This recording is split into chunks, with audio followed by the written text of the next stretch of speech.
ونصلي ونسلم على رسوله الكريم أما بعد فأعوذ بالله من الشيطان الرجيم بسم الله الرحمن الرحيم قال الله تبارك وتعالى في القرآن المجيد كل نفس ذائقة الموت صدق الله مولانا العظيم مولاي صل وسلم دائما أبدا على حبيبك خير خلق كلهم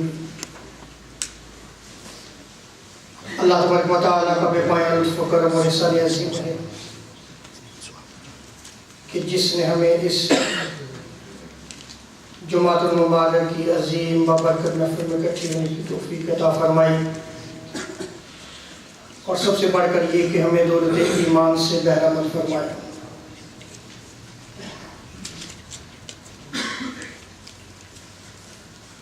گزشتہ 1.5 ماہ سے جو ہمارا موضوع گفتگو چل رہا ہے، جس میں قرب موت کے احوال کا ذکر کیا گیا، کیا کیفیات ہوتی ہیں اس کا بھی ذکر کیا گیا، اور جب کوئی شخص قریب المرگ یعنی جس کی موت کا وقت قریب ہوتا ہے، اس کے قریب جو بندے ہوتے ہیں ان کے لیے کیا اعمال کرنے ضروری ہوتے ہیں، اس کا بھی بیان کیا گیا۔ اس کے بعد کفن دفن کے حوالے سے بھی بیان کیا گیا، غسل کا باقاعدہ سنت طریقہ بھی بیان کیا گیا۔ پچھلے جمعہ مبارک میں کفن کا تفصیلی بیان تھا، آج ہم جنازے کے مسائل کو موضوع گفتگو بنائیں گے۔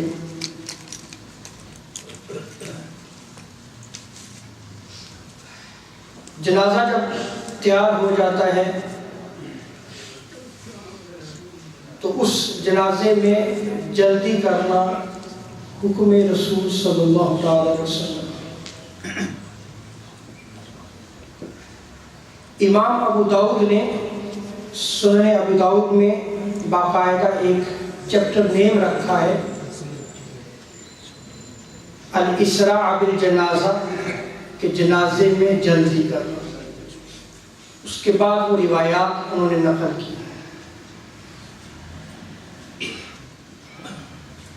جنازے کو جب لے کے چلا جاتا ہے تو اس کو اعتدال یعنی میانہ روی کے ساتھ جو ہے وہ چلنا چاہیے، اور تیزی کے ساتھ لے کے جانا چاہیے۔ وہ تیزی اس قدر نہیں ہونی چاہیے کہ جو دوڑنے کے مشابہ ہو، اور تیزی اس قدر بھی نہیں ہونی چاہیے کہ میت کو جھٹکا لگے۔ اس لیے کہ سید عالم صلی اللہ تعالی علیہ وسلم ارشاد فرماتے ہیں کہ میت کی ہڈی کو توڑنا منع ہے، یہ ایسے ہی ہے جیسے زندگی میں اس کی ہڈی توڑی جائے۔ یعنی اگر اس کو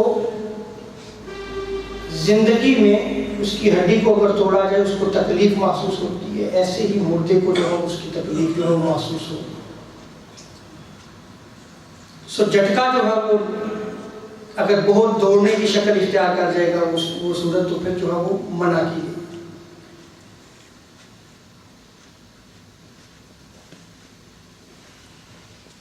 سیدنا ابو ہریرہ رضی اللہ تعالیٰ عنہ روایت کرتے ہیں تاجدار کائنات صلی اللہ تعالیٰ علیہ وسلم نے ارشاد فرمایا اسرعوا بالجنازہ، جنازے کے لیے جب تم چلو تو جلدی سے چلو، تیزی کے ساتھ چلو۔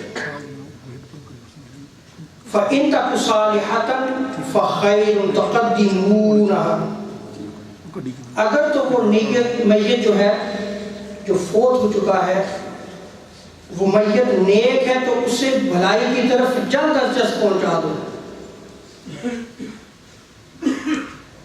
تاکہ وہ آخرت کے ثواب اور اللہ تبارک و تعالیٰ کی رحمت تک جلد پہنچ جائے۔ جب بندہ کی روح اس کے جسم سے نکلتی ہے تو اس کی زندگی کے مطابق اس کے اگلے حال کی خبر اس کو دے دی جاتی ہے۔ اگر اس کی زندگی نیک تھی، اسلام کے مطابق گزری، برائی سے نفرت تھی، نیکی کے امور سر انجام دیتا تھا، رب کو راضی کرتا تھا اور رب کی رضا کے لیے دوستی بھی قائم کرتا تھا اور رب کی رضا کے لیے دشمنی بھی رکھتا تھا، کسی دنیاوی غرض کی وجہ سے، رب کی رضا کے لیے، تو جب اس کی زندگی تاجدار کائنات صلی اللہ تعالی وسلم کے اسوہ کامل کے مطابق گزرتی ہے تو پھر اس کو جنت کی بشارتیں فرشتے اسی وقت دینا شروع کر دیتے ہیں جب اس کی روح کو نکالا جا رہا ہوتا ہے۔ اس کے مقام کی، اس کے ٹھکانے کی اس کو اسی وقت خبر دے دی جاتی ہے جب اس کی روح کو نکالا جا رہا ہوتا ہے، فرشتے اس کو خبر دے دیتے ہیں۔ اور اب آگے حضور صلی اللہ علیہ وسلم فرماتے ہیں وَإِن تَكُ سَوَادَلِكَ فَالشَّرُّ تَدْعُونَهُ عَنْ رِقَابِكُمْ، اگر اس کی زندگی برائی میں گزری، برا تھا، تو تم جلد اسے اپنی گردنوں سے اتار پھینکو۔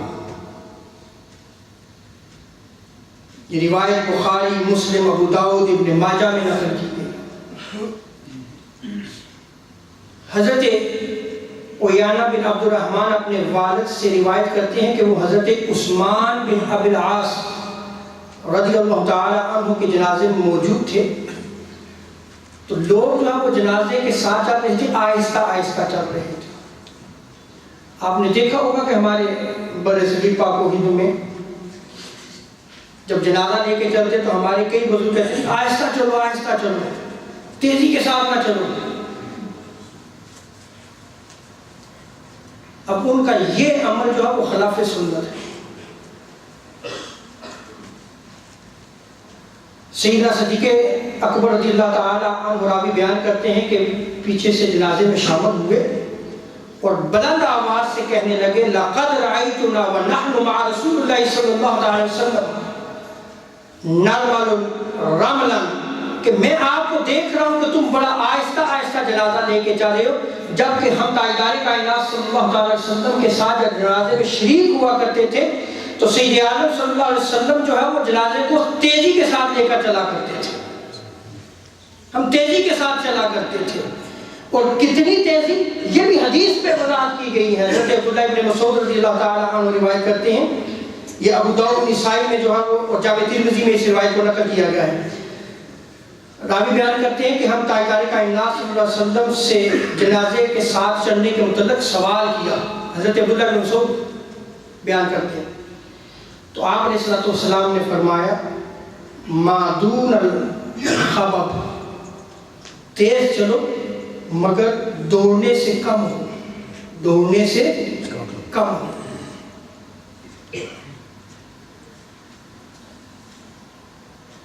جنازے کے پیچھے چلنا جو ہے یہ افضل ہے، جنازے کے دائیں اور بائیں نہیں چلنا چاہیے۔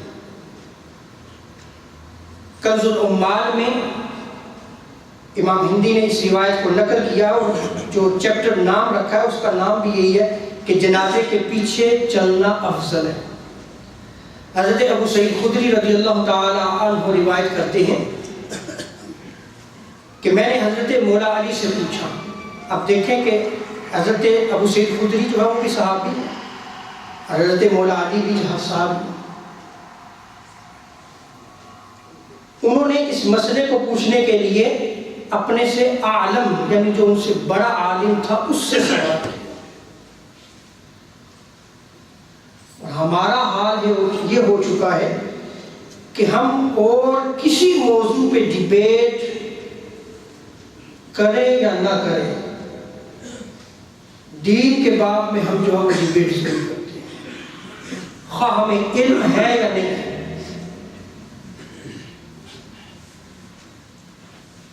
علم کے بغیر بھی جو ہے وہ ہم جو ہے وہ اپنی جو ہے وہ دلیل قائم کرتے رہتے ہیں، یہ ایسے ہے، یہ ایسے۔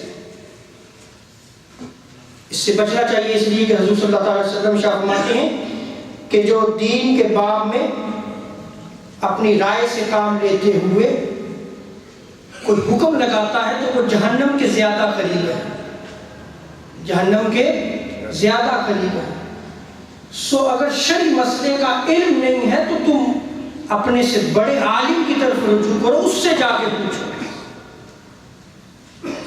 جو دین کا جاننے والا ہے۔ تو حضرت مولا علی سے جب پوچھا کہ کیا جنازے کے آگے چلنا افضل ہے تو آپ نے فرمایا حضرت مولا علی نے کہ جنازے کے پیچھے چلنا آگے چلنے سے ایسے ہی افضل ہے جیسے فرض نماز نفل نماز سے افضل ہے، ایسے ہی افضل ہے۔ میں نے پوچھا کہ یہ آپ کی رائے ہے؟ تو مولا علی نے فرمایا میں نے یہ بات ایک بار نہیں بلکہ کئی بار تاجدار کائنات صلی اللہ تعالی علیہ وسلم سے سنی ہے، یہاں تک کہ حضرت مولا علی نے تصریح فرمائی کہ 7 بار میں نے خود اپنے کانوں سے تاجدار کائنات صلی اللہ تعالی علیہ وسلم سے سنا ہے اس بات کو۔ کیا عورت جو ہے وہ جنازے کے ساتھ جا سکتی ہے یا کہ نہیں؟ تو عضو الشرع عورتوں کا جنازے کے ساتھ جانا ممنوع اور ناجائز ہے، وہ نہیں جا سکتی۔ حضرت ابو سعید خدری رضی اللہ تعالیٰ عنہ روایت کرتے ہیں، اس روایت کو الترغیب و ترہیب میں، مسند بزار میں امام طبرانی نے بھی اس روایت کو نقل کیا۔ تاجدار کائنات صلی اللہ تعالی علیہ وسلم نے ارشاد فرمایا لیس للنساء فی الجنازہ تنصیب، کہ عورتوں کا جنازے میں جانا جو ہے وہ لازمی نہیں ہے، عورتیں جنازے میں شریک نہ ہوں، جنازے میں ان کا کوئی کام نہیں ہے، کوئی حصہ نہیں ہوتا رکھا گیا۔ حضرت ام عطیہ نے فرمایا، سنن ابو داؤد میں اس روایت کو نقل کیا گیا ہے، وہ فرماتی ہیں نہینا ان نتبع الجنائز، کہ ہمیں جنازوں کے پیچھے جانے سے منع کیا گیا ہے۔ سو عورت جو ہے وہ جنازے کے پیچھے جو ہے وہ نہیں چل سکتی۔ اب جب جنازہ لے کے چلا جاتا ہے تو اس کا طریقہ کار یہ ہے کہ میت کا سر آگے ہونا چاہیے، میت کا سر آگے ہونا چاہیے، خواہ اس کی ٹانگیں جو ہے وہ قبلہ کی طرف ہوں، اس کا سر ہمیشہ جو ہے وہ آگے ہی رکھا جائے۔ فتاوی عالمگیری فتاوی رضویہ میں اس کو بیان کیا۔ اور اگر عورت مر جائے تو شوہر اس کے جنازے کو ہاتھ لگا سکتا ہے یا کہ نہیں، یا اس کو کندھا دے سکتا ہے یا کہ نہیں۔ امام احمد رضا بریلوی رحمت اللہ تعالی علیہ مجدد دین و ملت فرماتے ہیں، اسی سوال کا جواب دیتے ہوئے فتاوی رضویہ کہ جنازے کو اجنبی ہاتھ لگاتے ہیں، کندھے پر اٹھاتے ہیں، قبر تک لے جاتے ہیں، شوہر نے کیا قصور کیا ہے؟ اللہ اکبر۔ یہ مسئلہ جاہلوں میں غلط مشہور ہے، جاہلوں میں غلط مشہور ہے۔ اور اگر عورت مر جائے تو مرد کیا اپنی عورت کے چہرے کو دیکھ سکتا ہے یا کہ نہیں دیکھ سکتا؟ آپ فرماتے ہیں کہ مرد اپنی مردہ بیوی کے چہرے کو دیکھ سکتا ہے، اجنبی نہیں دیکھ سکتی، اجنبی ان کو اجازت نہیں ہے۔ ہاں شوہر کو اپنی مردہ عورت کا بدن چھونا جو ہے وہ جائز نہیں ہے، بدن کو وہ ہاتھ نہیں لگا سکتا۔ ہمارے ہاں چونکہ بہت زیادہ رسومات ہیں اور اس سے آپ کو بھی واسطہ پڑا ہوگا کہ جب عورت قریب المرگ ہوتی ہے تو چونکہ ہمارے ہاں زیادہ حکمرانی عورتوں کی ہے، ہر معاملے میں، شادی میں بھی، رشتہ لینے دینے میں بھی، اور آگے اگر یہ کفن دفن کا معاملہ آتا ہے تو اس میں بھی عورتیں بادشاہی کرتی ہیں۔ میں نے خود دیکھا ہے، میں بھی آپ ہی میں سے ہوں، میری فیملی میں بھی ایسے ہوا ہے کہ جب مرد حالت نزا میں، عورت جو ہے وہ حالت نزا میں ہوتی ہے تو عورتیں مرد کو دھکے دے کے اس کمرے سے باہر نکال دیتی ہیں، تو اس کا اب جو شور ہی نہ نکل جائے اس کمرے سے باہر۔ انا للہ و انا الیہ راجعون۔ اب سیدی امام احمد رضا محدث بریلوی مجددین و ملت کیا فرماتے ہیں؟ آپ فرماتے ہیں کہ جب عورت حالت نزا میں ہو تو شوہر کو اس کے قریب جو نہیں جانے دیا جاتا، جبکہ عورت کے جسم میں روح ابھی جو ہے وہ باقی ہے، اگرچہ وہ حالت نزا میں ہے، وہ تو اس کی بیوی ہے، وہ تو اس کی بیوی ہے، اور اس وقت شوہر کو پاس نہ جانے دینا جو ہے یہ ظلم ہے۔ کیا ہے؟ ظلم ہے۔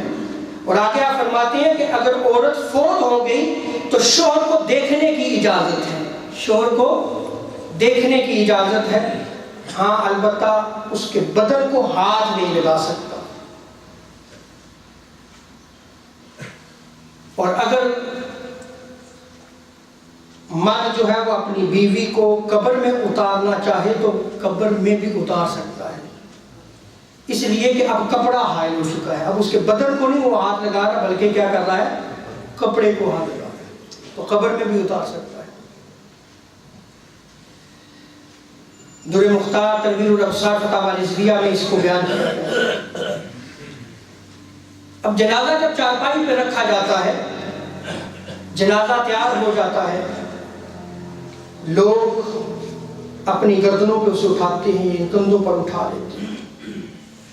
حضرت ابو سعید خدری رضی اللہ تعالی عنہ روایت کرتے ہیں کہ حضور تاجدار کائنات صلی اللہ تعالی علیہ وسلم نے ارشاد فرمایا فَإِنْ كَانَتْ صَالِحَةً قَالَتْ قَدِّمُونِي۔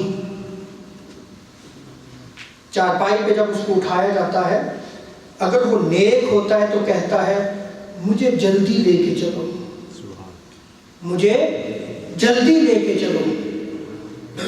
ہم اس کی آواز نہیں سنتے لیکن وہ کہتا ہے، وہ پکارتا ہے کہ جلدی کرو مجھے لے کے چلو۔ اب اسے جلدی کس چیز کی ہے؟ احادیث مبارکہ میں آتا ہے کہ جو بندہ مومن اس دنیا سے جاتا ہے تو وہ تو اسے خوشخبریاں دی ہی جاتی ہیں، اسے جنت کی، اس کا مقام بھی دکھایا جاتا ہے، لیکن جو اسے جلدی ہوتی ہے وہ رب سے ملاقات کی جلدی ہوتی ہے۔ کس چیز کی جلدی ہوتی ہے؟ رب سے ملاقات۔ اور جلدی ہوتی ہے کہ قبر میں تاجدار کائنات صلی اللہ تعالی وسلم کے حسیب چہرہ انور کی زیارت کرے۔ سبحان اللہ۔ نیک ہو تو کہتا مجھے جلدی لے کے چلو، اور حضور آگے شاہ فرماتے ہیں وَإِنْ كَانَتْ غَيْرَ صَالِحَةً، اگر وہ نیک نہیں تھا، غیر صالح تھا۔ اب غیر صالح کون ہوتا ہے؟ وہ جو نماز کی پابندی نہ کرے، غیر صالح ہے، نماز نہ پڑھے۔ آج دیکھ لیں ہم نماز جنازہ میں اکٹھے، ایک ہماری اپنی نماز پڑھی جائے گی، اس وقت تو سارے آ جاتے ہیں، لیکن کیا ہم نے یہ سوچا ہے کہ ہم نے بھی ایک نماز پڑھنی ہے؟ اور یہ وہ نماز ہے جس کو مومن کی معراج قرار دیا گیا ہے، جس کو حضور علیہ السلام کو گفٹ کے طور پہ معراج کے موقع پہ عطا کیا گیا۔ اس نماز کو ہم بھلا بیٹھے ہیں، اور زندگی میں جو نمازیں قضا ہو چکی ہیں سن بلوغت سے، جب سے وہ بالغ ہوا ہے، اس کے بارے میں سوال کیا جائے گا، پوچھا جائے گا اس سے۔ اور صحابہ کی اکثریت جو نماز کو جان بوجھ کے ترک کرے وہ اسے کافر قرار دیتے تھے۔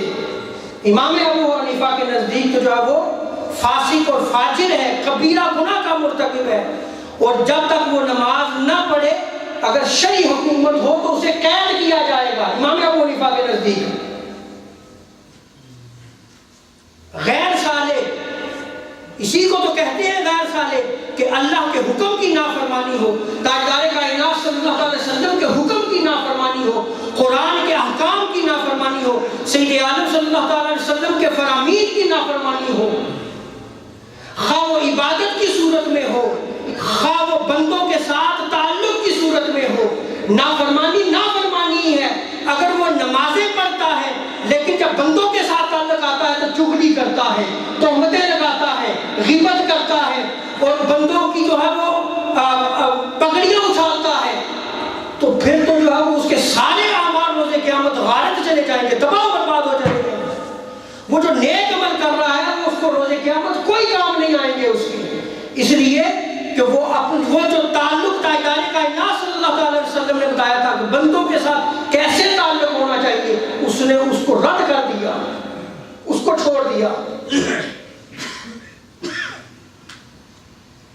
اگر وہ غیر صالح ہو تو حضور شاہ فرماتے ہیں قالت لأہلہا، وہ کسی کو میت نہیں پکارتی، وہ سب سے پہلے اپنے خاندان والوں کو پکارتی ہے۔ جب اسے جنازے پہ رکھا ہوتا ہے وہ اپنے خاندان والوں کو کہتی ہے کہ ویلھا این تذہبون، اے میرے اہل خانہ مجھے کہاں لے کے جا رہے ہو؟ اس لیے کہ وہ آگے عذاب کو دیکھ رہا ہوتا ہے، اس کی قبر جو ہے وہ جہنم کے گڑھوں میں سے ایک گڑھا بن چکی ہوتی ہے، وہ عذاب کو، وہ آگ کو دیکھ رہا ہوتا ہے۔ اگر اس کا عمل جو بھی ہوگا اس عمل کے مطابق اژدہا جو ہے وہ قبر میں دیکھتا ہے، سانپ دیکھتا ہے، بچھو دیکھتا ہے، فرشتے برز لے کے کھڑے ہوتے ہیں، وہ اپنی ماں پٹائی کو دیکھ رہا ہوتا ہے، کیونکہ جب جسم سے روح نکل رہی ہوتی ہے تو اس کو مقام یہ بھی بتا دیا جاتا ہے کہ تو جہنمی ہے، تیرا ٹھکانہ جہنم میں ہے، اے انسان تو غفلت میں پڑا ہوا ہے۔ اسی لیے سید عالم صلی اللہ علیہ وسلم ارشاد فرماتے ہیں لوگوں جو میں دیکھتا ہوں اور جو میں سنتا ہوں، اگر تم دیکھ لو اور سن لو تو تم کھانا پینا چھوڑ دو، تم شادیاں کرنا چھوڑ دو، تم دنیا ترک کر کے جنگلوں میں نکل جاؤ۔ اور آج ہمارا کیا حال ہو چکا ہے کہ ہم صرف دنیا کے ہو کے رہ گئے ہیں، اس اولاد کی خاطر ہم نے رب کی یاد کو بلا دیا ہے۔ یہی اولاد جو سب سے پہلے جو ہے وہ ہمارے کفن دفن کا اہتمام کرے گی، اسی اولاد کو میت سب سے پہلے پکارتی ہے اے میرے اہل خانہ مجھے کہاں لے کے جا رہے ہو؟ جس کی خاطر تم روزی کماتے ہوئے اللہ تبارک و تعالیٰ کی نافرمانی کرتے ہو، نمازوں کو ترک کرتے ہو، روزوں کو چھوڑ دیتے ہو، اس دن پھر کیا جواب دو گے؟ اس دن جب چارپائی پہ رکھا جائے گا اس دن تو تم پکارو گے، یہ تو حضور کا فرمان ہے، لیکن سننے والے سنتے نہیں ہیں۔ آؤ سید عالم صلی اللہ علیہ وسلم نے اس کی خبر دی ہے کہ اس کے پکارنے سے پہلے اپنے حال کو بدل لو، کہ جب ہم پکاریں گے کہ اہل خانہ تم کدھر لے کے جا رہے ہو، اپنے حال کو بدلے ہم۔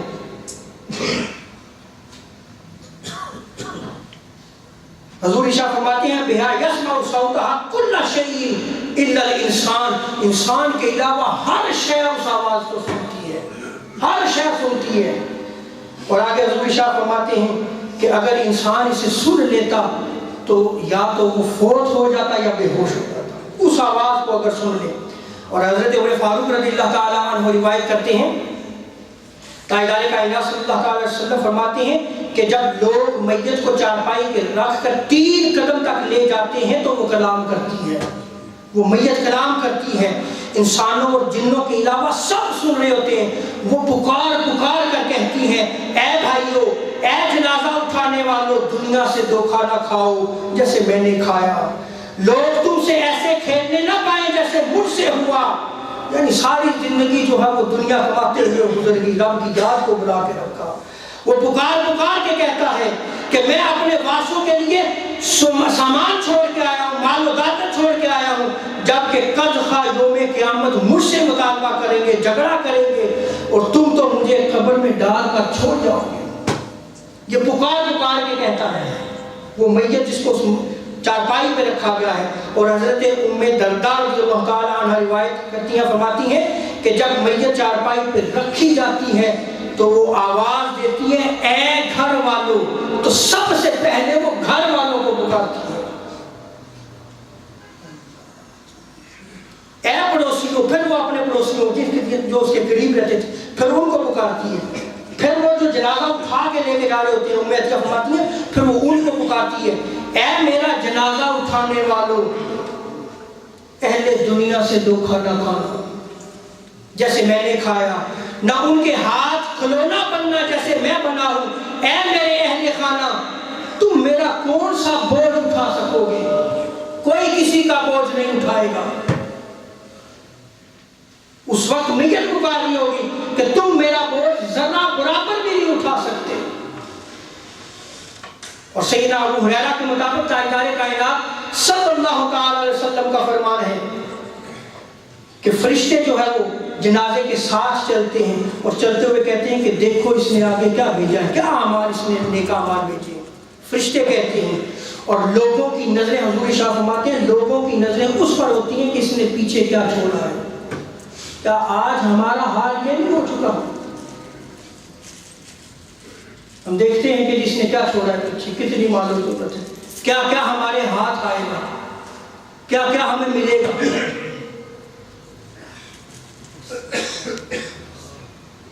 اس لیے حاضرین محترم، آج بھی ہم نماز جمعہ کے بعد نماز جنازہ کی ادائیگی کریں کہ تاجدار کائنات صلی اللہ علیہ وسلم کے فرامین ہیں۔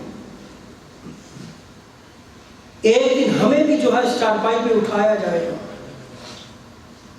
ہمیں آج سے توبہ کرنی ہوگی اور سچی توبہ کرنی ہوگی۔ اگر آج ہم جنازے میں شامل ہیں تو ہم اس لیے شامل ہوئے ہیں کہ اگر نہ گئے تو فیملی میں منہ کیا دکھائیں گے، فیملی میں منہ کیا دکھائیں گے۔ روزے قیامت جو نمازیں تم چھوڑ رہے ہو، رب کو کیا منہ دکھاؤ گے، کیا منہ دکھائیں گے ہم اس سے، کیا منہ لے کے جائیں گے؟ یعنی ہم اس قدر ایمان میں کمزور ہو چکے کہ مخلوق کا حیا باقی رہ گیا، رب کا حیا ختم ہو گیا۔ اللہ تعالی ہمیں جو ہے وہ دین کو سمجھنے کی توفیق عطا فرمائے۔